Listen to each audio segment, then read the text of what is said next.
Okay, guys, I'm here today with Michael Heinz. Huge honor for me. And guys, Michael is a black belt from John Franco who has instructional video for us. And he started training in South Korea. John is a big ambassador for Jiu-Jitsu on South Korea. He's probably the main black belt over there. And Michael got his black belt from him. And one of the things that he's really good at is about how to meditate for Jiu-Jitsu fighters. So today he's going to teach us here some tricks for you, so how you should meditate, considering that you also do Jiu-Jitsu. And if you are in the Texas area, he has a school right in between like San Antonio and Austin. And he's doing a very good job there with his school. So if you're in the area, make sure to check it out. And let's do it, Michael. I'm super excited to learn. I love the idea about meditating. I even have the app, Headspace. Oh, nice. I don't do it as often as I should, but it's definitely a topic that I'm interested. Right, so we can approach the topic a couple ways. One is there's meditation that we're going to do kind of separate from our time on the mat, which is kind of you can think of it as personal time, but and that has a number of benefits. And then we can think of how we train and how we can incorporate that into the act of training itself. Okay. And, for me, actually, when I found Jiu-Jitsu, I had done a number of traditional martial arts before that, not very intensively, but what I felt right away, I had done a lot of years of being a meditation teacher, teaching yoga, really all around the world. And for me, Jiu-Jitsu, Brazilian Jiu-Jitsu was the first martial art that I encountered that, in my opinion, actually walked the walk. Like, I felt that when I learned Tai Chi, I learned some Kung Fu, whatever, all these sort of things, and they all talk the talk. It was like, but to me, Jiu-Jitsu was the first one that, as soon as I started doing it, I felt like, man, this doesn't, actually, I feel like maybe Jiu-Jitsu doesn't talk the talk enough, but like, it walks the walk. It is 100% embedded with meditation concepts of like, and it's cliched, but it's like, I use your energy against me. Like, I actually adapt to what you're doing and everything. So to me, meditation 100% sinks in with Jiu-Jitsu. To me, it's no surprise that you look at Hickson and he's like, work on your breathing, meditation. Like, he was super invested in all of that. And it is not, and I think just as, when we go to teach people Jiu-Jitsu and stuff like that, one of the first things, I'm sure at your academy, one of the first things you're working on with the white belts is like, okay, you just need to relax. Great, but how do I do it? Yes, exactly. And so it's like, so I have a twofold approach on that, but just to like take a step back, if you are introducing people to Jiu-Jitsu and you're asking them to relax, you learned that, I'm sure, over time, but just try to recall that is not an obvious idea. Like, hey, Bernardo, we're going to roll around and you're going to try to choke me and break my arm, but hey, relax. Yeah. Like, this sounds completely contradictory. And of course, so for your average student, it's like, that doesn't exactly square. It doesn't make sense, right? I take a dual approach to the whole thing. Learning to relax, like, there are people that no matter how much you tell them to relax, there is a like starting line for like their blood pressure, their hypertension, all that kind of stuff, that like you might be actually getting them to relax on the mat, but they're going to have like a maximum extent to which they can be relaxed. Does that make sense? That's where they need the meditation off the mat to bring that to like a good tolerable level, as far as like, let's start on the mat. Like, so not everyone's going to be as fundamentally relaxed as one another, but I usually start with the breathing and that's everything. And what I normally tell people when I'm introducing them to free sparring is we have 3 types of breathing. Okay. We're training. We're not in a fight. We want to train as much as we can in a single day. And so for me, ideal breathing when I'm free sparring is, can you breathe in and out through the nose the whole time? If you can do that, like, without using your mouth. Yeah. Like, ideally, I don't want to use my mouth the whole time. That means that's an amount of energy that I'm expending that we could keep rolling and probably do that for the full hour, right? And we're going to get a lot of opportunities to fail at techniques, succeed at techniques. Like, we're going to have a lot of opportunities to practice the jiu-jitsu that we're learning. And then, we start talking about, well, what happens when we start kind of going beyond that? Like I was breathing through my nose. And I'm not at all suggesting that there is not a place for a greater intensity role. Like you're getting ready for a big competition or something like that. Of course, but in our standard day-to-day training, like we don't want to be, our breath is going to be somewhat commensurate with what our heart rate is. Yep. So if I'm breathing through my nose, that means I can also probably stop and have a conversation pretty immediately. My heart rate's maybe getting up to 120, 130. When I start getting up to heart rate of 150, 160, you're not having a great conversation anymore. Things are coming just like this. They're just trying to get through a sentence. If your heart rate's at 190, that's just words at that point. And that means you're going to be huffing and puffing pretty hard through your mouth. So when you feel that your breath rate is getting higher than just through your nose, I got this, from John actually, from my coach, John Frankel, and, this is what he learned at Hickson's Academy back in the day, was to breathe in through, I'm going to breathe in through the nose, but 3 hard out through the mouth. Like, and what I have found over the years is that hard out breath leads people back to breathing through their nose again. It down regulates the nervous system, helps you get back to a relaxed state. I usually also throw in for people this, like if you're on the bottom and you've got someone, I like to train with Henry Akins and stuff like that. If you got Henry on top of you, crushing you in like a soul steal or something, like you're probably not going to be in easy breathing mode. And I usually tell my students, hey, look, it's okay if you're breathing heavy because someone's crushing your like chest and making it so that you have a struggle with breathing. Then I understand that you're switching to the mouth as you should be. But when you're on top of people, and now again, I'm stealing this from someone else, but when you're on top of someone, if I'm in mountain, you're breathing kind of creepy. Like at the end of the day, that's not how I should be breathing when I'm in the top position. That's not how I should be breathing when I'm guard passing. Like that, there I should be able to regulate my breathing. Then I'm doing something more technical. I'm within the range of working on the art more than I am working on my athleticism, basically. So that's how I kind of describe just 3 rates of breathing. We shouldn't be breathing through our mouth. Call that creeper breathing. I don't want to be creepy breathing unless, again, if you're being crushed, I get it. But like when you're on top, that shouldn't be what you're breathing like. That means you're using your athleticism. Down regulate it, breathe in through the nose, get that out. Okay, like try to empty the lungs as much as possible. It'll usually bring you back down to breathing through the nose.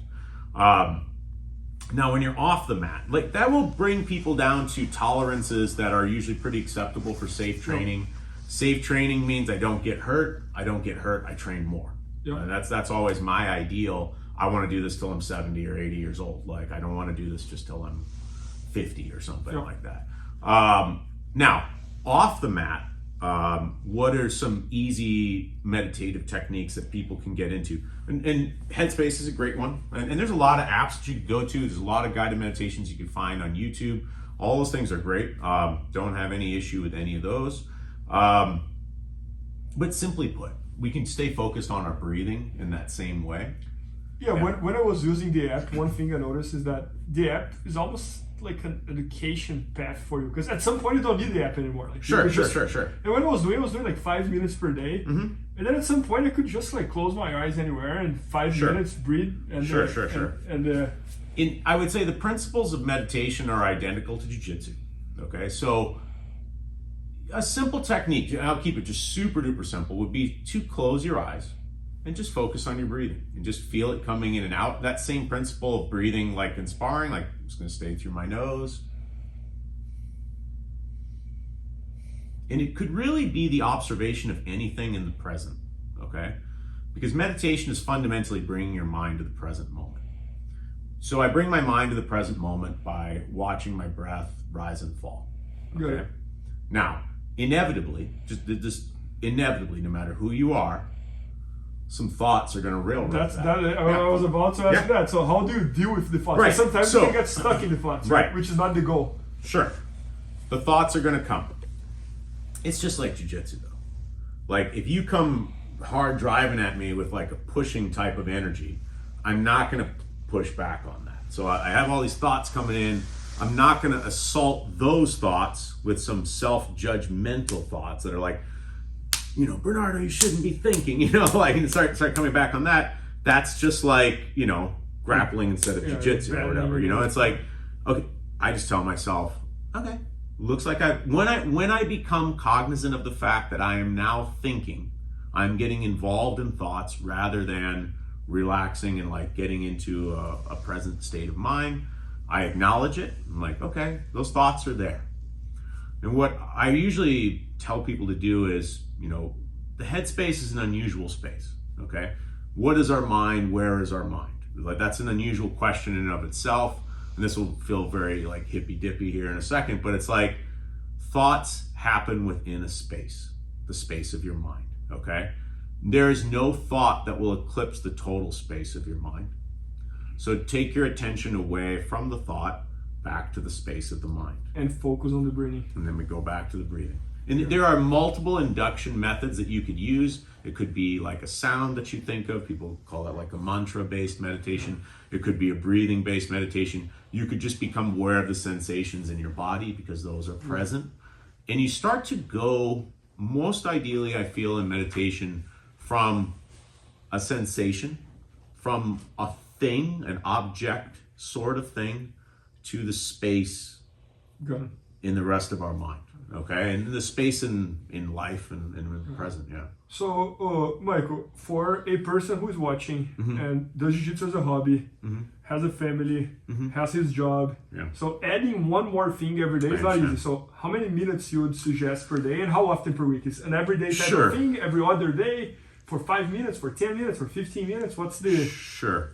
I think however much you add will lend benefit to your life. Okay, so there is, in my mind, there is no quantity too small, but there would be, the quantity that would be too large is if it starts affecting your life. If your life balance gets thrown off and your wife is like, hey, stop meditating because I need to talk to you or something, then you've gone too much, okay? And that's possible for anything, right? That you could do that with your jiu-jitsu too, right? It's like, hey, I need you to stop going and putting on Japanese pajamas and trying to strangle people. We actually need to talk about the finances sometimes, right? So you could go just, that would be too much, is where it starts to affect life balance. But to me, if you, whatever amount of time you could set aside, I think a good starting point for a lot of people though is 5 to 10 minutes. You're like 5 to 10 every minutes. Day? I think that's great. Yeah, if you can get in every day. But I'm kind of like, the way I look at it is very much akin to teaching jiu-jitsu. So it's like when people ask you, I'm sure, like, what's the minimum amount of jiu-jitsu that I should do? You know, you say, well, I think twice a week is good or something. And then they start saying, and then you get the people who go like, oh, well, I can't do twice a week, so once a week would be bad, so I'm not going to do the once a week that I could do. And I don't like to give people that out. Does that make sense? No. So I'm like, look, if you could do 30 seconds once a year, that'd be great. Than not doing that's a better 30 seconds. It's like, no, that's a good point. And if you had to drop to 10 seconds, well, 10 seconds in 1 second, fine. Like, but it's like, no, that's a good point. 1 second is better than 0 seconds. So, 5 to 10 minutes every day is great. A good time, it's like, and there are benefits to when you meditate, but there is no best time of day in my mind either. Yeah, one experience sharing here is that one time when I was doing the meditation, there was 2 phases that I did. Like one I was trying to do every single day, and I almost felt like I was putting so much pressure that I had to do it that I was not getting relaxed. It was sure. And then the second time that I tried to do it, I was like, I'm only gonna do whenever I can. Right. And that was much easier path than the first time. And I recommend trying to put it in a schedule the way you would put brushing your teeth in a schedule. Does that make sense? You don't put too much pressure on yourself, but it's like, you just kind of make it like, to me, I think of it as a time to actually dump the trash in my mind. So I don't think of it as like a highlight of the day or something. I expect it. I expect thoughts. I expect to be distracted. I expect all the challenges that will come with meditating. So I just like jiu-jitsu, I don't like touch hands, bump fists with you and expect like, I'm just gonna go through and choke Bernardo today. Like I'm expecting you to try to choke me too. You know, like so I have all those expectations when I go in. Like my thoughts are going to be unruly because that's what thoughts are, and they're going to distract me because that's what thoughts do. And I don't expect anything less than that. But in terms of like, I just want to talk about because some people are like, I think the best time to meditate is the time in your day that you have the most control over your schedule. So I tend to feel that for a lot of people in the morning, when they wake up, that's the best time just because they kind of have that time under their control. They could wake up a little earlier or something. And then after that, things can happen. And then things could happen throughout the day. You could probably always meditate before going to bed. It would help you get to sleep. If you meditated when you woke up in the morning, it would help you start your day in a better, positive mood. If you meditated before you did jiu-jitsu, you'd probably find yourself more present, and you probably find it easier to follow your instructors, like whatever they're saying. If you meditate afterwards, or even in the middle or something like that, you will probably retain the knowledge better because it will fulfill like what Andrew Huberman calls like the micro rest. Because when you're meditating, you're going to, generally speaking, be going to a metabolic state slightly deeper than the deepest moment of sleep. You'll get better at it, you go deeper.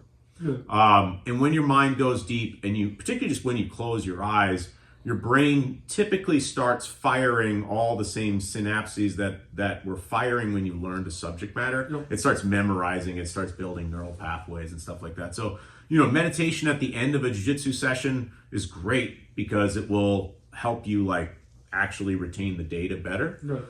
But beforehand is great too because that will help you focus on acquiring the data.